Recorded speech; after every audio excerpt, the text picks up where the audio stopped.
कृषी मंत्री माणिकराव कोकाटे यांच्याकडून शेतकऱ्यांबाबत केलेल्या वक्तव्याच्या संदर्भात दिलगिरी व्यक्त। शेतकऱ्यांचा मान सन्मान दुखावला गेला असेल तर माफी मागतो, कोकाटेंचं वक्तव्य। यवतमाळमध्ये कृषी मंत्र्यांचा प्रतिकात्मक पुतळा फासावरती लटकवत ठाकरेंच्या सेनेचं आंदोलन। कृषी मंत्र्यांनी शेतकऱ्यांविषयी केलेल्या विधानाच्या नंतर ठाकरेंची सेना आक्रमक, राजीनाम्याची केली मागणी। कृषी मंत्री माणिकराव कोकाटेंच्या विरोधामध्ये सोलापूरमध्ये ठाकरेंची शिवसेना आक्रमक। कर्जमाफीच्या मुद्द्यावरून शेतकऱ्यांना सुनावणाऱ्या कोकाटेंच्या विरोधात ठाकरेंच्या शिवसेनेची निदर्शनं। छत्रपती संभाजीनगरच्या किराडपुरामधील राम मंदिरामध्ये संजय शिरसाट, चंद्रकांत खैरे, अतुल सावे, भागवत कराड यांच्या हस्ते आरती। यावेळेला संजय शिरसाटांची पुन्हा एकदा खैरेंना खुली ऑफर। खैरेंनी खऱ्या हिंदुत्वाची साथ दिली पाहिजे, शिरसाट यांचं वक्तव्य। शिंदेच्या शिवसेना ठाणे लोकसभा संपर्क प्रमुखपदी मनोज शिंदे यांची नियुक्ती।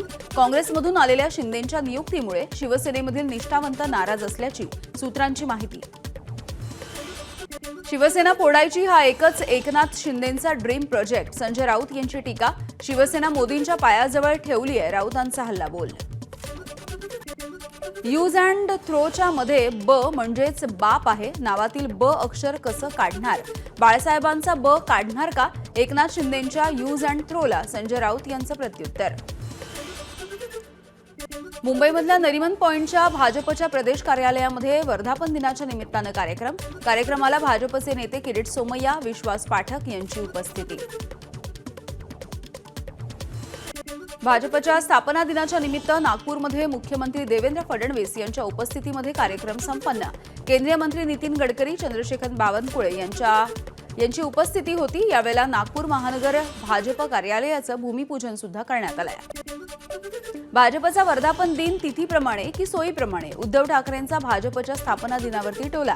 रामासारखं वागण्याचा प्रयत्न करा, ठाकरेंच्या भाजपला शुभेच्छा। बारामतीमध्ये जेवढं केलं तेवढं काम करणारा एकही आमदार मिळणार नाही, अजित पवारांचा शरद पवारांना चिमटा। 1952 पासून जे आमदार झाले त्यांनी काय कामं केली ती बघा आणि मी केलेलं काम बघा, अजित पवार यांचं आव्हान। शरद पवारांना चिमटा काढणं अजित पवारांना परवडणार नाही, अजित पवारांच्या वक्तव्यानंतर संजय राऊत यांची प्रतिक्रिया। चौकशी अहवाल आल्याच्या नंतर दीनानाथ मंगेशकर रुग्णालय आणि संबंधित डॉक्टरांवरती कडक कारवाई करण्यात येईल, केंद्रीय राज्य आरोग्य मंत्री प्रतापराव जाधव यांचा इशारा। पुण्यामधील दीनानाथ मंगेशकर रुग्णालयाच्या बाहेर सलग तिसऱ्या दिवशी सुद्धा पोलिसांचा बंदोबस्त। कुठलाही अनुचित प्रकार घडू नये यासाठी पोलीस बंदोबस्त तैनात। जात, धर्म, पंथ न बघता सर्वांसाठी मंदिरं, स्मशानभूमी, जलस्रोत एकच असावेत, सरसंघचालक मोहन भागवत यांचं वक्तव्य। हिंदू समाज देशातल्या सगळ्यांना सामावून घेतो, मुस्लिम सुद्धा या देशाचाच भाग आहेत, मोहन भागवतांचं वक्तव्य। ठाकरेंच्या शिवसेनेचे नेते संजय राऊत यांनी घेतलं काळाराम मंदिरामध्ये जाऊन दर्शन। अयोध्येच्या नंतर काळाराम मंदिर माझ्यासाठी महत्त्वाचं, संजय राऊत यांची प्रतिक्रिया। काँग्रेसचे प्रदेशाध्यक्ष हर्षवर्धन सपकाळ यांनी काळाराम मंदिरामध्ये दर्शन घेतलंय। सपकाळ हातामध्ये संविधान ठेवून रामाच्या चरणी नतमस्तक। सिंधुदुर्गच्या कुडाळमधील वेताळ बांबार्डे गावामध्ये श्रीराम मंदिरामध्ये जन्मोत्सव। यावेळेला भाविकांची अलोट गर्दी। प्रभू रामचंद्र यांचा जन्म होताच किरणोत्सवाद्वारे श्रीराम मूर्तींवरती सूर्यप्रकाश टाकण्यात आला। रामनवमीच्या निमित्ताने नांदेडमध्ये बाईकची रॅली। माजी मुख्यमंत्री अशोक चव्हाण यांनी रॅलीला हिरवा झेंडा दाखवला। रॅलीच्या दरम्यान विविध साहसी खेळांचंही प्रदर्शन।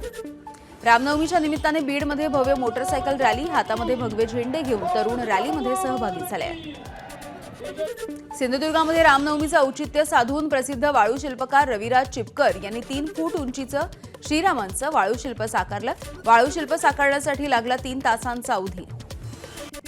पंढरपूरमध्ये चैत्र यात्रेच्या निमित्ताने विठ्ठल रुक्मिणीच्या मंदिराला आकर्षक विद्युत रोषणाई। दर्शनासाठी भाविक मोठ्या संख्येनं पंढरपूरमध्ये। 11 एप्रिलला तुळजाभवानी मातेचं मंदिर पहाटे भाविकांसाठी बंद राहील। चैत्र पौर्णिमा यात्रेच्या निमित्तानं भाविकांची होणारी गर्दी लक्षात घेऊन सुलभ दर्शनासाठी मंदिर संस्थानाचा निर्णय। नांदेडमध्ये प्रार्थना स्थळासमोर तात्पुरती भिंत उभारली। रामनवमी शांततेनं साजरी व्हावी यासाठी पोलिसांचं नियोजन। 1200 पोलीस कर्मचाऱ्यांचा फौजफाटा सुद्धा तैनात। बीकेसीमधील 3 व्यावसायिक भूखंडांच्या विक्रीसाठी आर्थिक निविदा खुल्या। लिलावाला चांगला प्रतिसाद। 2 भूखंड जपानमधल्या कंपनीला विकले जाणार, त्यामुळे एमएसआरडीएच्या तिजोरीमध्ये 3,839 कोटी रुपये जमा होतील। पवईमधील स्वामीनारायण नगरच्या अनधिकृत मशिदींवरचे भोंगे काढण्यात आले. भाजपचे नेते किरीट सोमय्या यांची माहिती. महाराष्ट्रामध्ये अनधिकृत मशीद, अनधिकृत भोंगे आणि लँड जिहाद चालणार नाही, सोमय्यांचा इशारा. लातूर महानगरपालिकेचे आयुक्त बाबासाहेब मनोहरे यांच्याकडून आत्महत्येचा प्रयत्न, स्वतःच्या डोक्यामध्ये गोळी झाडली. मनोहरे यांच्यावरती सध्या खासगी रुग्णालयामध्ये उपचार सुरू. या प्रकरणी पोलिसांकडून तपासही सुरू आहे. गोंदियाच्या गोरेगाव तालुक्यामधल्या बबईमध्ये लग्नाच्या जेवणामधून 55 ते 60 जणांना विषबाधा, 4 जणांची प्रकृती चिंताजनक. पालघरमध्ये सार्वजनिक बांधकाम विभागाचा भोंगळ कारभार, 1.5 किलोमीटरपेक्षा कमी रस्त्यासाठी तब्बल 4.5 कोटी रुपये मंजूर, तरीही कामं निकृष्ट दर्जाची होत असल्याचा स्थानिकांचा आरोप. नागपूरच्या गोरेवाडा मानकापूर रोडवरती उभ्या असलेल्या कार आणि दुचाकीला टिप्परची धडक, भीषण अपघातामध्ये अनेक जण जखमी झालेत. पुण्यामध्ये टँकर खाली येऊन 2 वर्षांच्या चिमुकल्याचा मृत्यू झालाय. टँकर रिव्हर्स घेत असताना चालकाचं लक्ष नसल्यामुळे हा अपघात झालाय. टँकर मागच्या चाकाखाली आल्यामुळे या चिमुकल्याचा जीव गेलाय. बुलडाण्याच्या शेगाव खामगाव मार्गावरती क्रेटा कार आणि दुचाकीची धडक झाली आहे. अपघातामध्ये 2 दुचाकीस्वार गंभीररित्या जखमी, तर अपघात झालेल्या कारमध्ये आढळली 70 लाख रुपयांची संशयास्पद रोकड. पुण्यामधल्या चाकणमध्ये कंपनीतील भंगारासाठी खंडणीची मागणी, खंडणी मागितल्याप्रकरणी 3 जणांना अटक. अकोल्यात अट्टल वाहन चोरणाऱ्या टोळीच्या पोलिसांनी मुसके आवळल्या. आरोपींकडून 7,54,000 रुपयांचा मुद्देमाल जप्त, स्थानिक गुन्हे शाखेची कारवाई. लातूरच्या उदगीरमध्ये म्हशी चोरणारा सराईत गुन्हेगार पोलिसांच्या ताब्यात.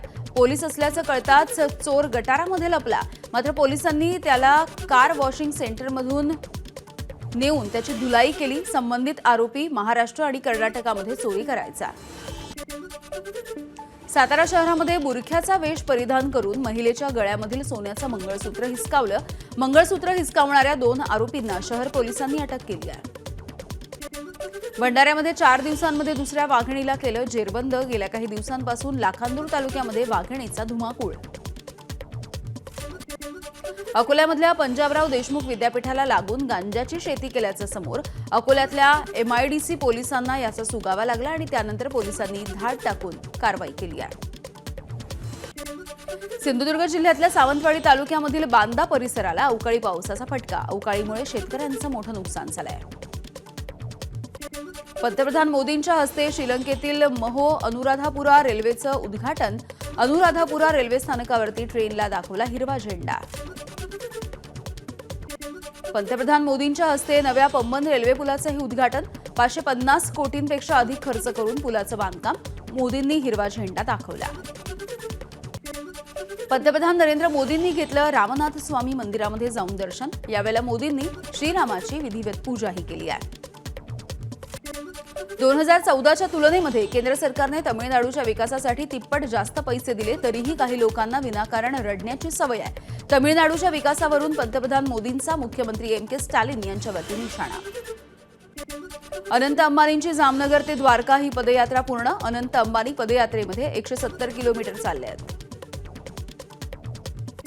दिल्लीमधल्या कापसेडा भागामधल्या वॉटर पार्कमधील रोलर कोस्टर स्टँड तुटून अपघात झालेला आहे आणि या दुर्घटनेमध्ये एका तरुणीचा मृत्यू झालाय.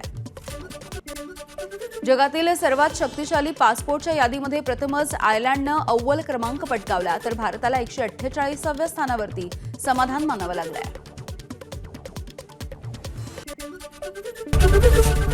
ABP माझा, उघडा डोळे बघा नीट.